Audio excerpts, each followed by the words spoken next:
Baik, bismillahirrahmanirrahim. Assalamualaikum warahmatullahi wabarakatuh dan selamat sore. Waalaikumsalam warahmatullahi wabarakatuh. Selamat sore juga. Oke, terima kasih sebelumnya saya ucapkan. Perkenalkan, saya Muhammad Rafdi, mahasiswa psikologi UNM Universitas Negeri Makassar yang akan menjadi interviewer pada wawancara kita pada sore kali ini. Nah, yang dimana wawancara ini tuh berjudul tentang coping strategi mahasiswa perantau dalam beradaptasi dengan lingkungan kampus. Nah, sebelumnya mungkin saudari bisa memperkenalkan dirinya terlebih dahulu. Baik, terima kasih atas kesempatan yang telah diberikan kepada saya. Perkenalkan, nama saya Wajulia. Saya dari mahasiswa Universitas Muhammadiyah Makassar. Saya dari Prodi DPD Keperawatan Universitas Makassar. Oke, salam kenal ya. Iya. Oke, wawancara ini tuh bertujuan untuk memahami bagaimana mahasiswa perantau itu untuk menghadapi misalnya tantangan selama beradaptasi di lingkungan kampus, serta bagaimana sih strateginya mereka ataupun bagaimana strategi copingnya mahasiswa yang merantau itu dalam menghadapi tekanan, misalnya tekanan dalam homesick misalnya, ataupun kesulitan dalam berteman atau kesulitan sosial maupun dengan tuntutan akademik. Nah, alasan saya memilih saudari sebagai interviewee karena Anda merupakan salah satu mahasiswa yang bisa dibilang merantau ya. Kalau boleh tahu asalnya dari mana? Asal saya dari Buton. Buton. Provinsi Sulawesi Tenggara. Oh, Sulawesi Tenggara, jauh ya. Nah, jadi saudari ini adalah merupakan mahasiswa perantau yang bisa dibilang memiliki pengalaman pengalaman langsung dalam proses beradaptasi di lingkungan kampus. Nah, pengalaman dan pandangan saudari ini sangat penting dalam membantu saya dalam memahami fenomena ini secara lebih mendalam. Nah, wawancara ini itu kurang lebih 40 sampai 60 menit. Nah, dan juga wawancara ini menggunakan pertanyaan yang terbuka. Nah, jadi saudari bisa bebas menceritakan apa saja pengalaman secara luas dan mendalam. Dan juga wawancara ini tidak ada jawaban benar ataupun salah. Nah, jadi karena kami ini hanya ingin mengetahui pengalamannya saudari mengenai topik ini gitu loh. Nah, untuk itu saya juga meminta izin untuk merekam kegiatan wawancara pada sore kali ini, apakah boleh? Ya, boleh. Oke, baik. Saya ingatkan juga bahwa semua informasi yang Anda sampaikan pada sore kali ini atau wawancara kali ini itu akan dijaga kerahasiaan dan hanya dipergunakan untuk kepentingan akademik saja. Oke, kalau begitu kita bisa mulai?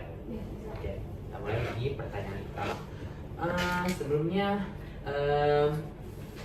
kita pertanyaan yang dulu ya, fresh dulu aja, atau kita pembukaan biasa dulu. Bisa mungkin ceritakan sedikit aja tentang diri kamu, misalnya asal daerah, jurusan, dan semester berapa sekarang?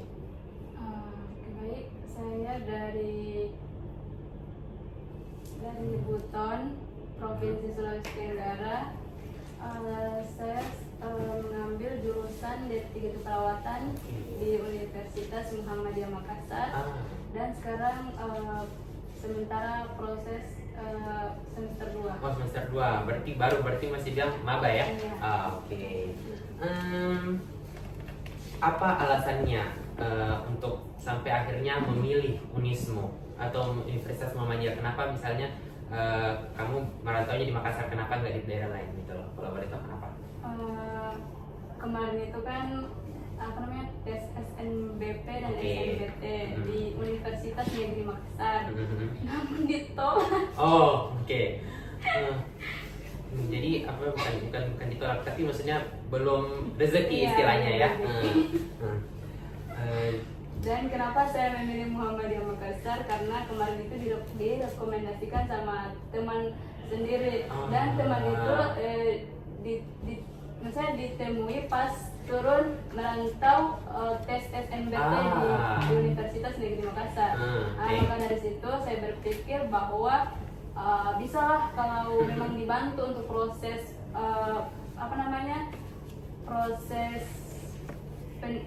pendaftaran. Maka dari situ saya terima, dan alhamdulillah saya diterima di Unismu Makassar. Alhamdulillah ya. Bagaimana perasaannya kamu nih waktu pertama kali sampai di Makassar ini? Bagaimana perasaan kamu? Bagaimana review kotanya, apa yang membedakan dengan dari Buton atau apa gitu misalnya? Kalau itu sih Kak, kayak oh ternyata begini ya Makassar. Oke. Kayak gimana tuh misalnya kayak gini tuh Maksudnya gimana? dari apa nih, kayak lingkungannya gitu. Oke, culture-nya. Iya. Dan karena kebetulan juga saya baru keluar daerah gitu, karena oke. selama ini hanya stay saja di kampung, Oke. nggak pernah kemana-mana. Hmm. Jadi di situ kayak saya melihat atau memandang bahwa oh ternyata seperti ini dunia luar. Dan Oke. ternyata kalau di Makassar itu berbeda juga sama di tempat-tempat yang pernah saya kunjungi, maksudnya kayak Oke. di bawah-bawah atau di tempat yang lain. Iya, Oke. Mungkin bisa diceritakan sedikit atau mungkin bisa diceritakan bagaimana pengalaman awal. Nah, ketika pertama kali mulai berkuliah di kota ini atau di kampus Muhammadiyah, itu bagaimana pengalaman pertamanya? Kalau pengalaman pertama itu dari sebelum merantau, Ya. sebenarnya saya sedih karena saya beranggapan bahwa di situ saya sudah memulai proses Oke. dan untuk mencapai ekspektasi orang tua, karena orang tua itu kayak istilahnya menjadikan saya itu sebagai kayak tanggung jawab sih, kayak semacam kayak Harapan gitu ya. gitu, Harapan. Oke. harapan. Jadi maka dari itu saya berpikir kayak bisa tidak saya melanjutkan proses perkuliahan ini, saya bisa sampai akhir tidak. Saya sering berpikir begitu karena jangan sampai nanti suatu hari saya bisa mengecewakan mereka. Seperti itu. Situasi apa sih yang paling membuat kamu tuh merasa merasa tertekan pada saat awal-awal merantau atau saat awal-awal masuk lingkungan kampus? Mungkin bisa dijelaskan. Kalau terkait terkait bagaimana situasi yang situasi apa yang membuat atau situasi apa yang paling membuat kamu itu merasa tertekan pada saat awal merantau atau saat istilahnya memasuki kampus gitu loh? kalau dari pertama itu mungkin dari segi, karena kan di sini saya tidak mempunyai siapa-siapa. Itu pun hanya mempunyai teman kos. Dan teman kosku itu dulu belum terlalu kayak akrab begitu, jadi kayak masih canggung-canggung.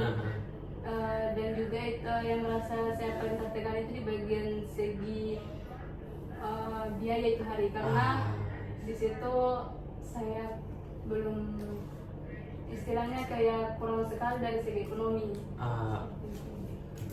Kalau tadi sempat disinggung masalah pertemanan nih, apakah sekarang dengan teman-teman kosnya atau mungkin teman-teman itu bagaimana hubungannya dengan teman-teman?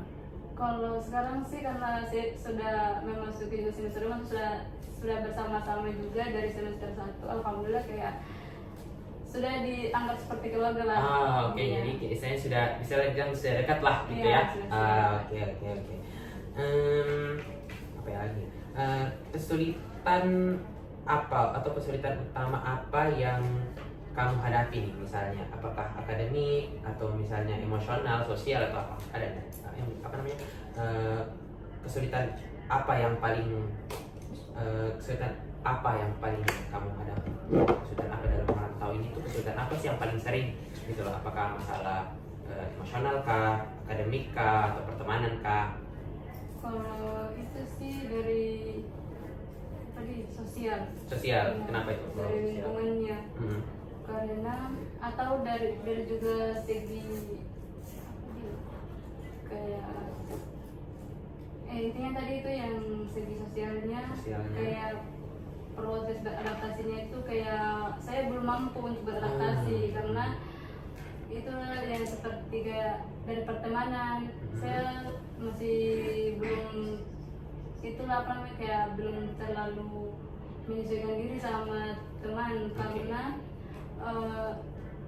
saya itu takut sama yang namanya senior, makanya kayak belum kayak mungkin harus disesuaikan lagi lah sama lingkungan. maksudnya takut dalam senior itu takut kenapa gitu loh, takut di apa gitu, takut dibully kah atau takut apa gitu, takut dalam hal apa?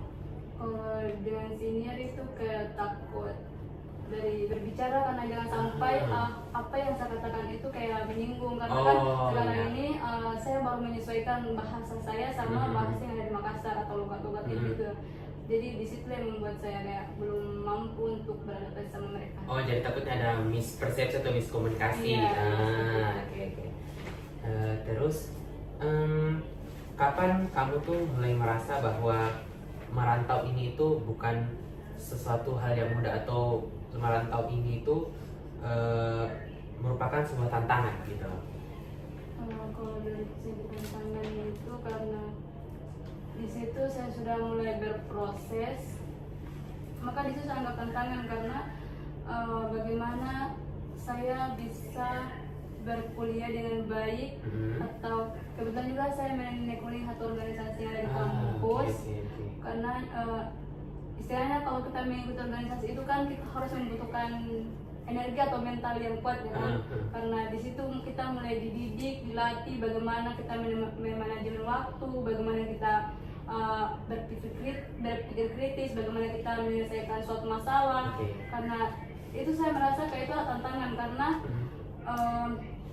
dari segi situnya kayak apa bisa dikatakan intinya bisa dikatakan tantangan lah, karena di situ kan kita sudah mulai dididik, dilatih bagaimana caranya kita menjadi orang yang luar biasa nantinya, atau orang yang berprestasi lagi. Oke. Jadi yang membuat kamu sadar bahwa merantau itu bukan sesuatu yang berat ketika kamu masuk di sebuah organisasi itu ya. Iya. Oke. Yang dimana kamu dilatih buat istilahnya kalau saya tidak lembek lah, jadi harus bisa manajemen waktu, bisa mengatur waktu dan segala macam gitu. Oke. Apakah ada momen tertentu yang kamu ingat dalam dari hal-hal yang seperti itu? Apa momen yang menurut kamu yang paling kamu ingat ketika dalam merantau ini? Apa memori yang kamu paling ingat? Kalau dari merantau sih itu dari perjalanannya. Perjalanannya. Sedikit cerita ya. Nggak apa-apa. Sangat lucu waktu proses merantau itu. Kan kebetulan saya tidak mengenal siapa-siapa. Dan di situ yang saya kenal hanya teman kosku, dan maksudnya belum terlalu akrab juga kan. Jadi di situ istilahnya masih canggung untuk kayak berkomunikasi atau beradaptasi sama teman kosku ini atau teman-teman yang ada di satu lingkup kosku lah, seperti itu. Nah di situ kebetulan kan saya membawa banyak barang, dan di situ saya membebankan kepada mereka karena kebetulan saya juga tidak mampu untuk membawa barang-barang tersebut. Jadi minta tolong gitu ya. Terus. Setelah tetapi alhamdulillah mereka senantiasa untuk membantu saya, karena kan prosesnya di sini saya juga mahasiswa baru. Seperti itu. Jadi pas tiba di Makassar itu sebenarnya saya masih merasa malu-malu karena baru pertama kali dan baru mengenal mereka, teman-teman kosku. Mungkin dari situ jadi itu momen yang menurut kamu yang bisa saya sangat lucu dan masih teringat di pikiran saya sampai sekarang. Berarti kalau teman-teman kosnya kamu ini bisa dibilang tipikal orangnya semuanya bisa dibilang humble lah istilahnya, dia menerima kamu apa adanya gitu. Dan hubungan kamu dengan teman-teman kosmu kalau boleh tahu gimana sekarang? Apakah sudah dekat? Kan tadi kamu sempat canggung gitu kan. Sekarang bagaimana hubungannya dengan teman-teman? Kalau sekarang itu alhamdulillah sudah sangat dekat dan sudah dianggap sebagai keluarga lah. Berarti sudah dianggap seperti keluarga di perantauan ini ya. Karena saya hanya mempunyai mereka di sini. Selebih itu tidak ada.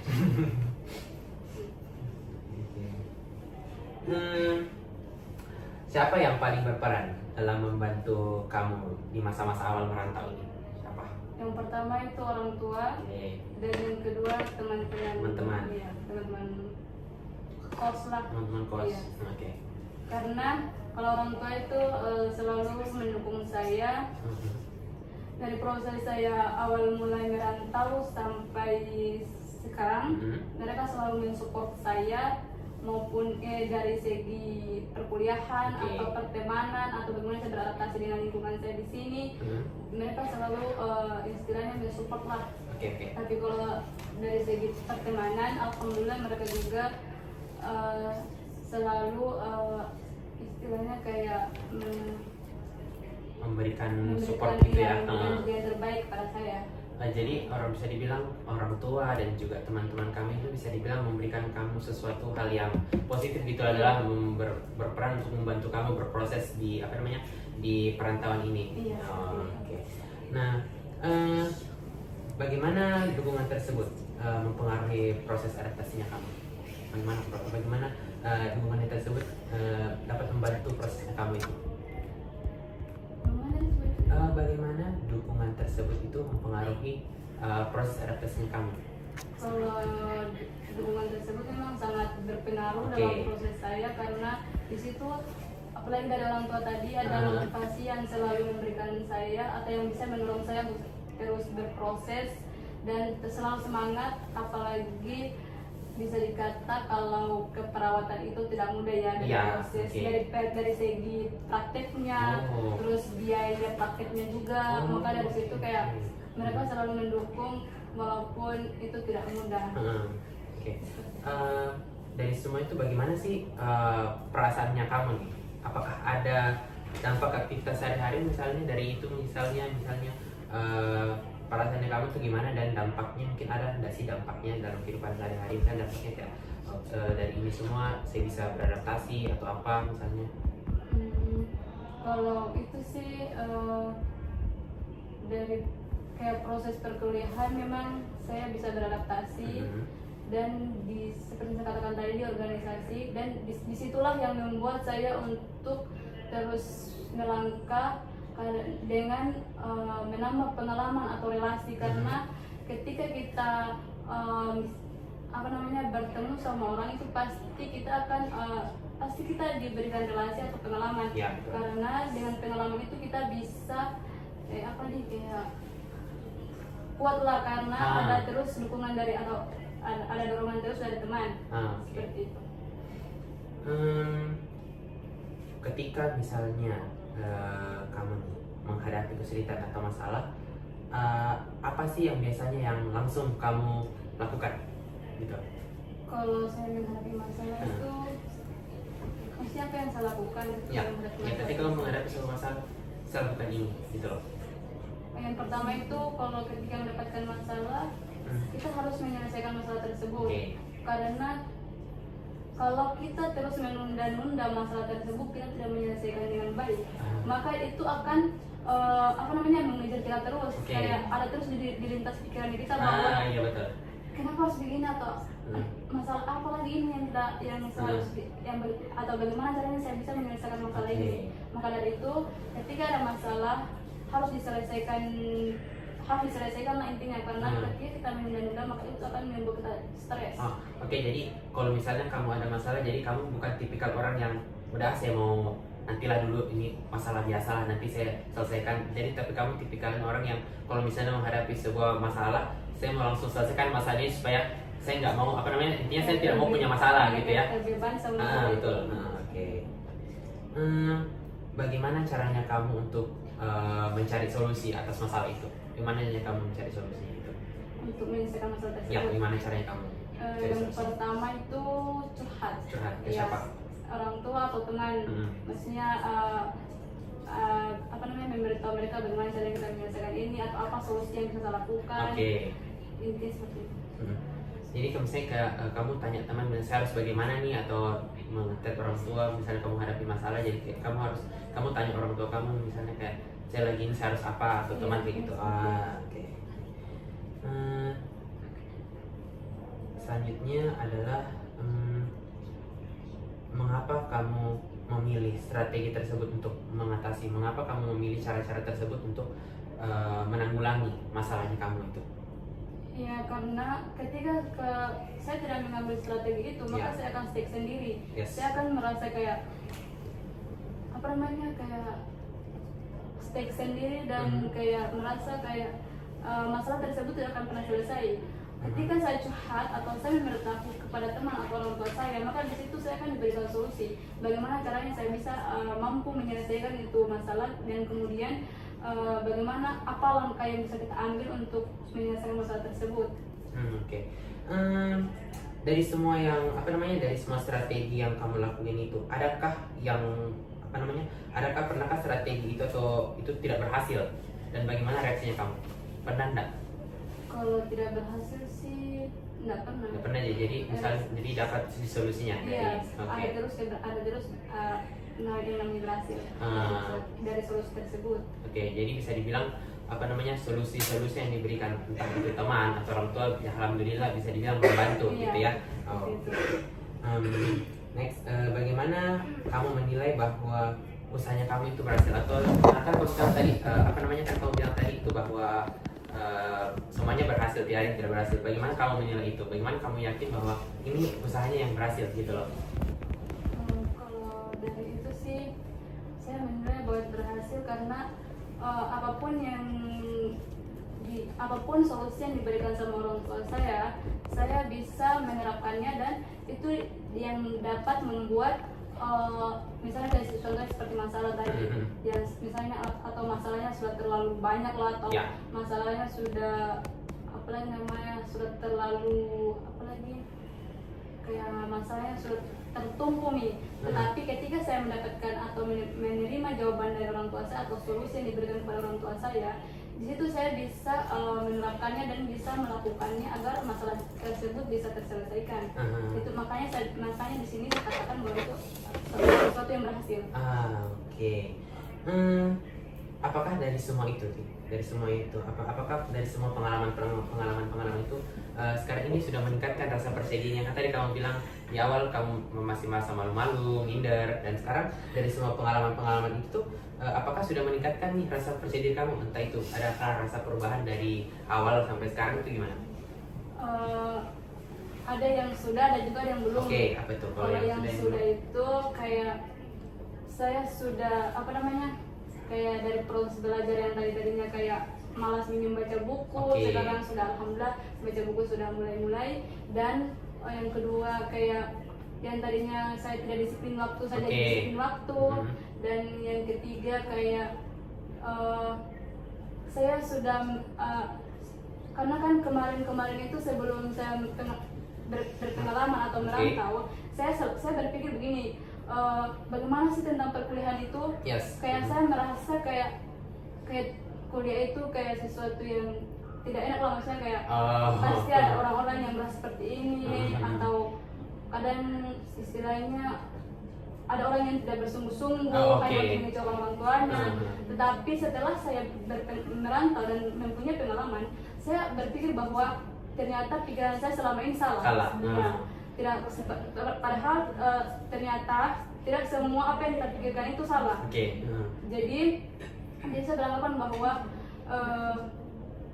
ternyata dengan kita merantau atau kita punya pengalaman, kita bisa mengetahui sesuatu yang selama ini kita merasa kayak itu bukan yang terbaik untuk kita. Kalau yang belum? Kalau yang belum itu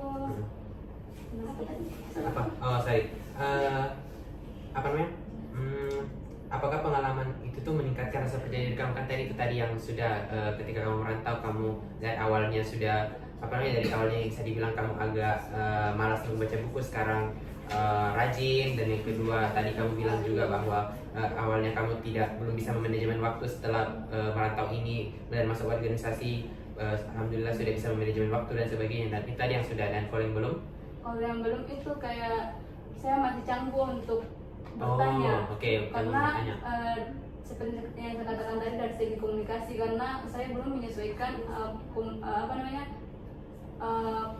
logat saya dari logat-logat yang ada di Buton sama yang ada di Makassar. Itu yang membuat saya ini.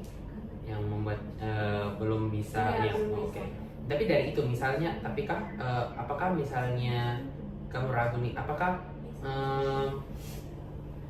kamu nggak akan bertanya gitu loh? Pasti kamu nggak pernah bertanya misalnya, apakah diam-diam saja atau gimana? Saya itu mau mengeluarkan suara saya, cuman di satu sisi itu tadi yang saya pikir, ketika saya mengeluarkan suara saya, apakah itu bisa dikatakan sopan atau tidak, karena kan berbeda dari segi bahasanya yang ada di Buton sama yang ada di Makassar. Jadi kamu takut mispersepsi saja karena dari persepsi saya begitu.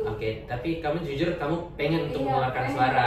Tapi apakah tapi kamu takut apakah kayak inilah nanti di takut disangkanya kayak kurang sopan bahasanya.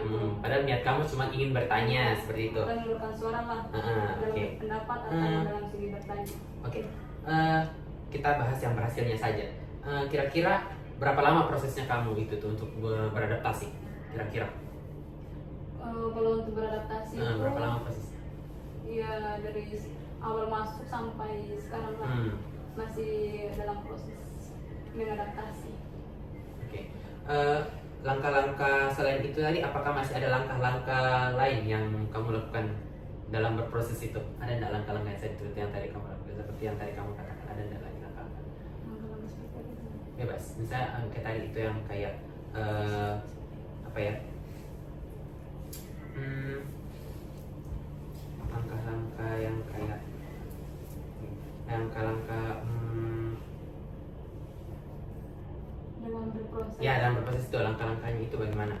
Ada lagi tidak selain kamu katakan tadi?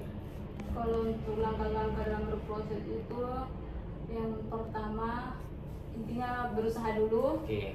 Jalani prosesnya seperti apa, jangan mudah gagal, harus tetap semangat karena di setiap proses itu pasti ada hasilnya. Oke. Jangan melihat jangan melihat hasilnya, tapi lihat bagaimana prosesnya.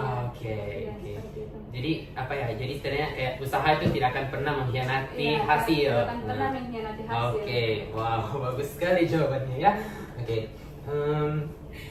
Bagaimana kamu menyikapi situasi yang apa namanya?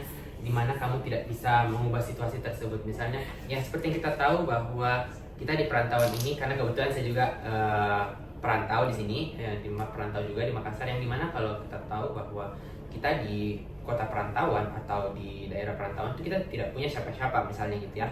Nah, bagaimana kamu itu menyikapi situasi, misalnya situasi dimana atau kondisi dimana kamu itu tidak bisa melakukan apa-apa tuh dimana situasi sulit gitu loh. Bagaimana kamu menghadapi situasi itu gitu loh? Kalau saya pribadi sih cari teman. Cari teman. Iya. Selain itu? Dengan saya atau mencari teman atau mungkin suara teman, saya curhat bagaimanapun caranya. Mungkin dengan itu saya bisa menyikapi situasi tersebut. Oke.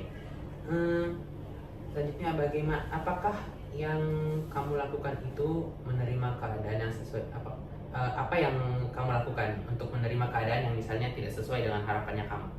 Yang pertama itu represi diri. Berarti di situ saya beranggapan bahwa masih banyak yang kurang dalam diri saya.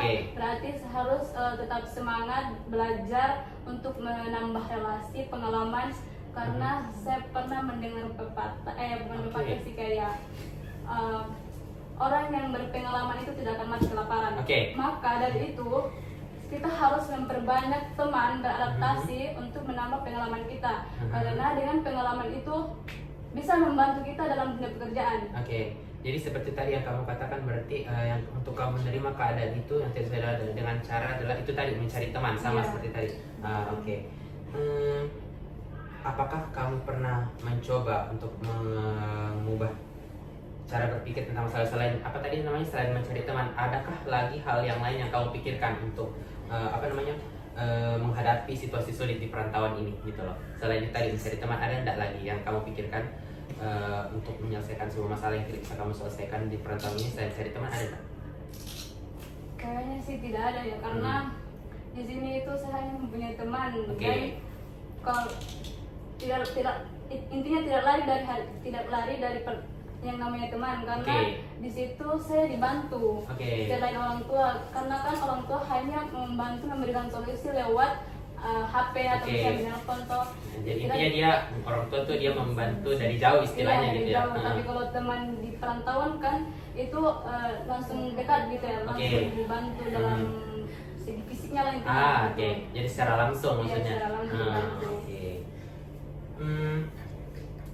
Apa ada enggak yang kamu katakan kepada diri kamu sendiri ketika kamu merasa tertekan? Misalnya kamu kayak merefleksi diri, misalnya kamu merasa tertekan nih, ada enggak sih kata-kata yang kamu sampaikan diri kamu bahwa kayak aku harus bisa, saya harus kuat? Ada apa? Yang pertama saya pernah membaca suatu kata, kata yang katanya badai itu pasti berlalu. Maka dari itu adalah prinsip saya setiap saya berjuang atau melakukan suatu proses. Saya meyakini bahwa atau saya selalu mengingat kata-kata itu bahwa badai itu pasti berlalu. Maka dari situ tumbuh terus atau dorongan atau motivasi yang ada dalam diri saya untuk terus belajar, berproses. Karena pasti ketika kita berproses atau kita berjuang mengusahakan sesuatu, pasti itu ada hasil yang akan kita petik di kemudian hari atau di tahun yang akan datang. Mungkin belum hari ini, tapi pasti 2 tahun atau 3 tahun yang kemudian pasti kita akan mendapatkan hasil tersebut. Entah itu dari saya pribadi atau nanti orang-orang yang nanti akan saya bagi pengalaman tersebut.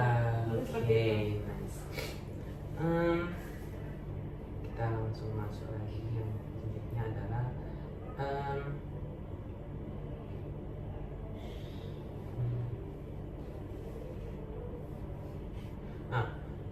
apakah mengapa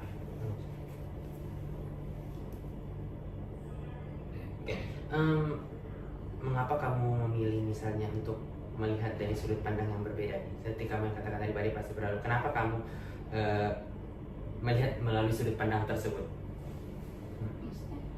Kenapa kamu istilahnya kayak kan kamu meyakini bahwa istilah kata tadi kamu mengatakan bahwa badai pasti berlalu. Nah, kenapa kamu memilih sudut pandang itu? Kenapa kamu mempercayai itu gitu loh? Iya, karena apapun yang kita lakukan itu pasti ada jalan keluarnya. Bagaimanapun itu, sesulit apapun, serumit apapun, pasti kita bisa menemukan solusinya. Maka dari itu saya meyakini bahwa badai itu pasti berlalu. Dan apakah yang kamu sudah menerapkan itu dalam dalam proses perkuliahan ini, kamu sudah menerapkan dan apakah itu berhasil menurut kamu? Alhamdulillah sudah, dan itu berhasil. Iya, karena seperti saya katakan tadi, badai pasti berlalu. Jadi saya sudah mengimplementasikannya dari segi perkuliahan, dari proses bagaimana saya belajar, bagaimana saya mengikuti organisasi tersebut,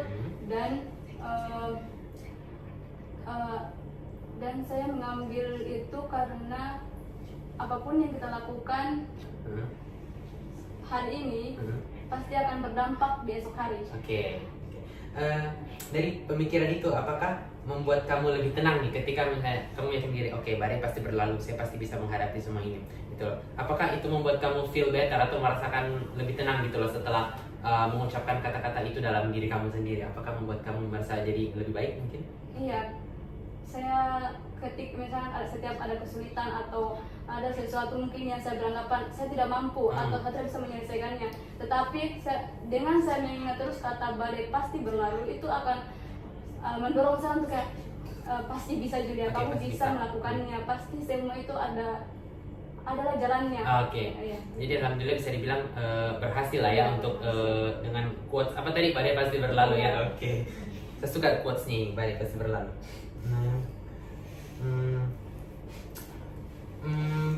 Kalau itu tadi bagaimana? Ada nggak pengaruhnya terhadap emosi kamu sehari-hari? Apakah ada dari itu tadi dari sudut pandang itu, apakah berpengaruh terhadap emosi kamu sehari-hari? Kalau berpengaruh terhadap emosi, kayak apa begitu, senang kah, sedih? Sangat berpengaruh. Ya.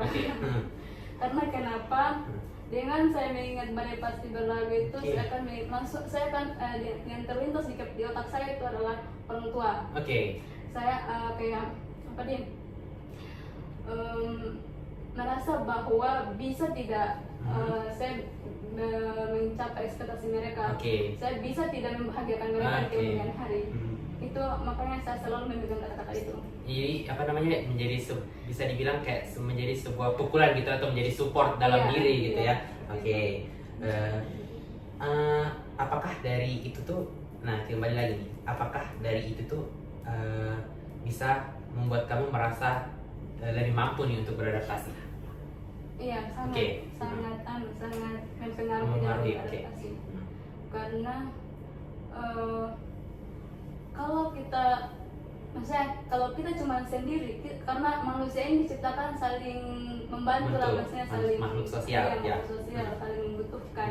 Maka dari itu kita harus beradaptasi dengan, karena misalnya kalau kita mempunyai suatu masalah tidak bisa kita selesaikan sendiri. Maka dari itu kita harus mencari teman dengan beradaptasi sehingga kita bisa menyelesaikan masalah tersebut. Oke, next. Pernahkah kamu memilih untuk mengalihkan perhatian dari suatu masalah? Misalnya ada nggak pernah di pikiran kamu, kan tadi kamu bilang kamu bisa dibilang kamu orang yang kamu bukan tipe orang yang lari dari masalah gitu ya. Nah tapi pernah nggak di pikiran kamu itu untuk saya mau istirahat dulu dari masalah, saya capek, saya mau istirahat dulu, saya mau legowo gitu loh? Kalau itu sih ada.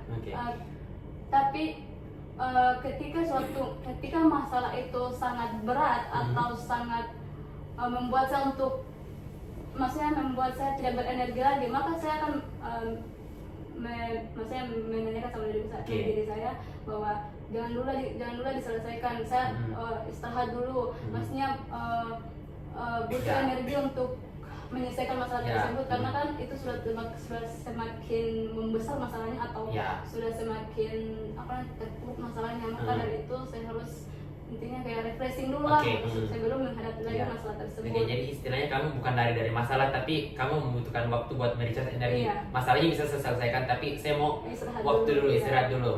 Oke. Dalam situasi seperti apa nih biasanya itu terjadi? Kalau misalnya kamu mengalihkan tadi itu yang kamu katakan untuk mengalihkan masalah itu, dalam situasi apa kamu mau istirahat dari masalah, atau misalnya ingin istirahat dulu dari masalah untuk mengalihkan dari masalah itu gitu loh?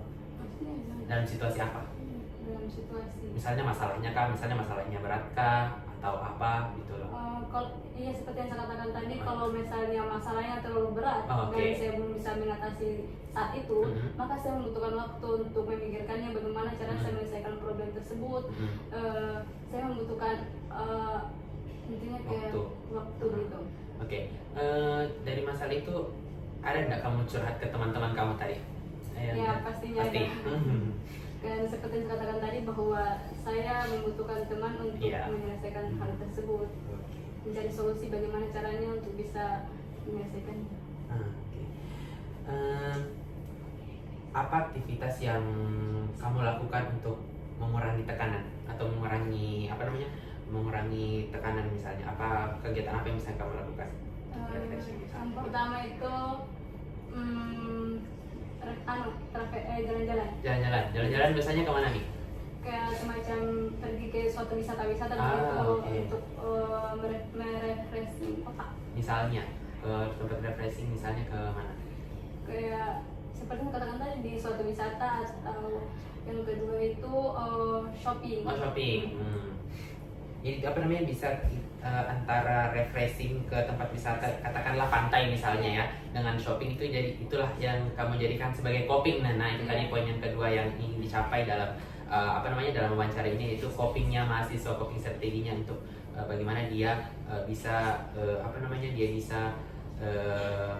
mengatasi sulitnya atau menjadikan misalnya dia lagi homesick, dia menjadikan refreshingnya itu misalnya shopping dengan rekreasi itu menjadikan sebuah jadikan tindakan untuk mengalihkan dari seperti itu ya.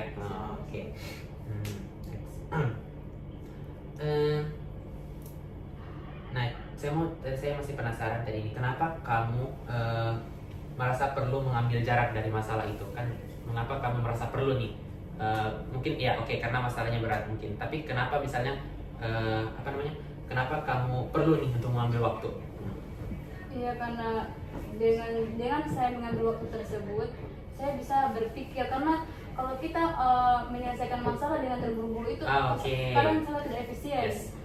Bahkan hanya saja untuk menambah masalah tersebut, tidak terselesaikan dengan baik. Tetapi kalau kita mengambil jarak atau waktu beberapa menit atau beberapa jam, di situ kita bisa mengefisienkan bagaimana caranya kita bisa menyelesaikan masalah tersebut dengan baik. Jadi intinya kamu merasa perlu karena takutnya kamu tidak mau terburu-buru dalam mengambil sebuah keputusan untuk menyelesaikan sebuah masalah, takutnya ada salah misalnya dalam mengambil keputusan gitu ya. Ketika kalau saya terburu-buru dalam mengambil keputusan, maka nanti besok saya akan menyesal sama keputusan tersebut yang sudah saya ambil. Kalau boleh tahu berapa lama biasanya kamu menunda atau pengen istirahat dari masalah, berapa lama kira-kira? Hanya membutuhkan beberapa jam sih. Iya. Biasanya dijadikan apa tuh, misalnya untuk menghindari masalah kamu biasanya lakuin apa nih? Misalnya saya mau bukan istirahat dari masalah, istilahnya saya mau istirahat dulu deh dari sebuah problem ini, kamu biasanya ngapain? Jalan-jalan sih. Jalan-jalan. Ya, pantai mungkin atau nimbrung sama orang tua, cerita-cerita untuk bisa menyelesaikannya. Dari itu apakah menurut kamu setelah kamu setelah kamu menjauh, misalnya setelah kamu ambil waktu space bentar untuk untuk istirahat dari masalah itu, apakah masalahnya itu terasa lebih ringan kah? Iya. Oke. Jadi kayak setelah kamu melakukan istirahat, jadi istilahnya ibaratnya kamu istirahat itu sementara juga kamu memikirkan apa sih yang harus saya lakukan untuk menyelesaikan masalah ini gitu ya. Oke.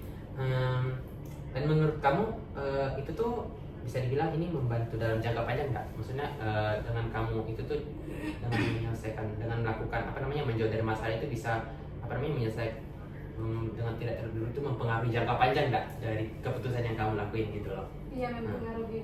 Karena seperti yang saya katakan tadi, ketika kita terburu-buru dalam mengambil dalam mengambil keputusan, maka kita akan merasa kayak, kenapa tadi saya bicara seperti ini, atau kenapa saya harus melakukan seperti ini. Dalam kondisi emosional maksudnya ya. Emosional.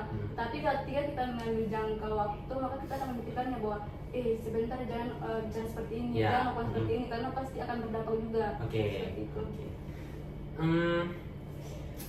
Dari semua pengalaman yang kamu katakan tadi, bahwa sangat luar biasa ya, mulai tadi yang awalnya malu-malu, sekarang bisa dibilang alhamdulillah sudah sudah bisa lebih terbuka, dan hanya mungkin membutuhkan waktu buat beradaptasi gitu ya. Nah, apa dari semua itu pengalaman merantau, apa pelajaran terbesar yang kamu dapatkan?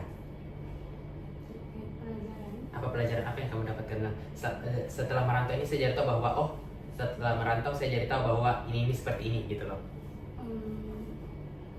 Kalau terkait itu sih ada ya. Kayak yang tadinya saya tidak mengetahui sesuatu saja, dengan saya merantau atau dengan saya berpengalaman, saya dapat mengetahui hal tersebut.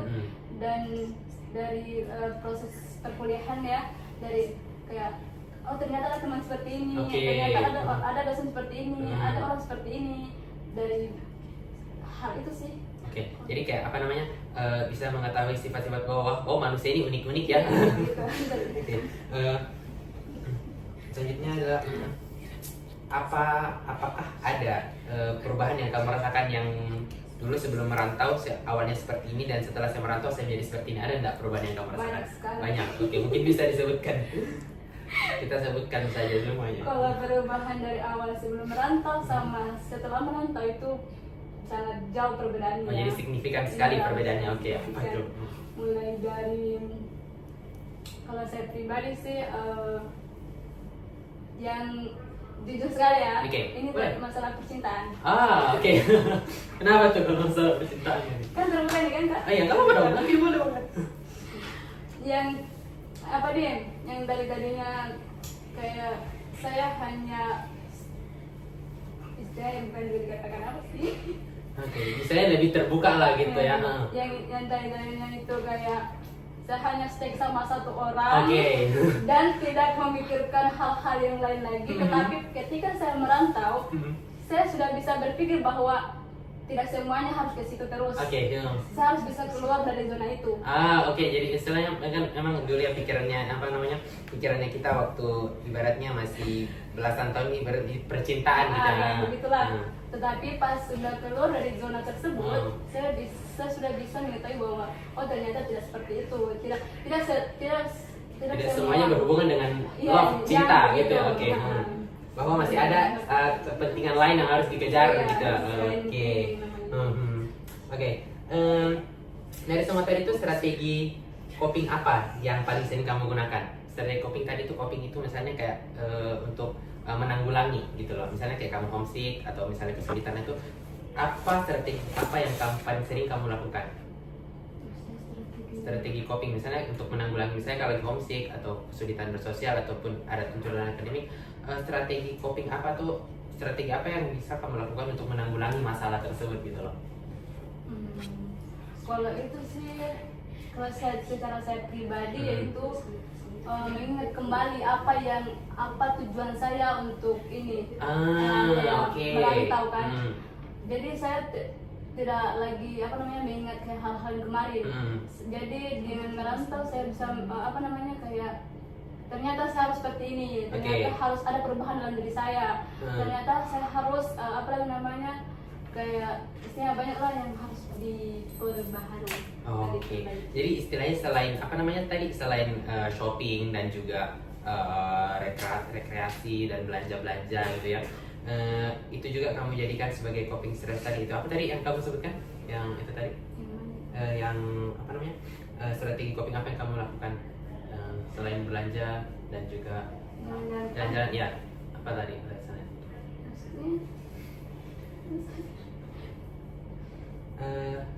Yang tadi kamu katakan itu apa? Yang itu tadi, yang apa namanya? Yang kamu jelaskan tadi itu yang panjang lebar. Yang baru ini. Iya, baru ini. Kayak kita harus apa? Ingat dulu aja. Ternyata harus ada perubahan dalam diri kita. Jadi perlu ada perubahan istilahnya. Nice lah. Jika misalnya kamu punya junior atau misalnya kamu punya adik tingkat yang bakalan masuk nih nanti, menurut kamu apa saran yang penting untuk mereka? Saran yang penting. Apa saran yang penting ya? Harus begini, apakah harus begini gitu? Ada nggak sarannya mereka? Ada sih. Apa tuh? Biasanya kayak yang paling penting aja. Yang paling penting aja. Yang paling menonjol itu kayak apapun yang ketika kalian sudah memulai sesuatu harus selesaikan. Jangan kayak kalau kalian ingin berkembang harus keluar dari zona nyaman. Jadi intinya adalah jangan harus mau mencoba keluar dari zona nyaman gitu ya. Karena waktu sudah menunjukkan sudah habis waktunya, tidak terasa ini sudah 1 jam kayaknya ini ya. Tidak terasa sudah di penghujung wawancara. Sebelumnya saya ucapkan terima kasih sekali sudah meluangkan waktunya, dan juga saya bisa memberikan kesimpulan bahwa yang tadi awalnya saudari ini yang awalnya sebelum merantau istilahnya sudah overthinking duluan bahwa takut tidak bisa beradaptasi di kota orang gitu istilahnya, yang awalnya pemalu tidak bisa beradaptasi sampai akhirnya bisa menjadi seperti sekarang ini seperti itu. Mungkin kita pertanyaan ini kali aja, pertanyaan penutup aja kali ya. Sekarang ini tuh kesibukan akhir-akhir ini apa? Kalau sekarang itu berorganisasi. Iya. Selain itu misalnya kalau di weekend misalnya sama teman-teman tadi itu kegiatannya di kos misalnya atau itu ngapain? Kalau untuk sekarang sih sama organisasi karena. Jadi lebih sering ke organisasi ya? Berarti jarang sama teman ya sekarang ya? Kalau sekarang sih jarang. Berarti kalau waktu luang biasanya ngapain? Kalau waktu luang, apalagi kan sekarang berorganisasi, waktu luangnya cuma sedikit. Jadi saya menghabiskan waktu untuk tidur. Tidur? Jadi dijadikan tidur, pekerjaan mahasiswa benar ya? Mungkin seperti itu. Mungkin dari semua itu, apakah menurut saudari saya sudah menyampaikan semua yang perlu saya sampaikan terkait materi ini? Iya. Alhamdulillah. Sebelum saya tutup, apakah ada yang ditanyakan nih? Dari semua mungkin apakah ada yang ditanyakan mungkin? Terserah, bebas, mungkin apakah ada yang ditanya, terserah. Mungkin tidak ada. Kalau pertanyaan sih tidak ada, tapi kata-kata dulu. Boleh silakan. Suka banget tanya. Boleh silakan. Closing setelah apa? Closing wawancara. Boleh. Sekarang kan kakak sudah masuk semester 4 Ya, dan oke. ini motivasi untuk kakak lah intinya. Aduh, jadi terharu saya ya. Sekarang kan sudah semester 4, jadi semakin kayak tugasnya semakin banyak lagi Of istilahnya. course, betul. Jadi saya bisa saya mengatakan bahwa semangat, Oh my god, oke. apapun rintangannya pasti ada solusi. Oke. Dan ketika kita ingin menjadi orang sukses, maka harus banyak yang kita korbankan. Amin. Oke, terima kasih banget motivasinya. Aduh, jadi dimewekin ya. Saya juga merasa terharu ini ya. Aduh, dramatis sekali. Tapi betul, saya ucapkan terima kasih, saya apresiasi sekali kamu sudah memberikan jawabannya sangat bagus sekali. Saya suka sekali jawabannya, terus jadi juga interaktif sekali. Dan terima kasih juga motivasinya sekali lagi saya ucapkan ya. Kalau sudah tidak ada, saya tutup. Wabillahi taufiq walhidayah. Wassalamualaikum warahmatullahi wabarakatuh. Waalaikumsalam warahmatullahi wabarakatuh. Oke.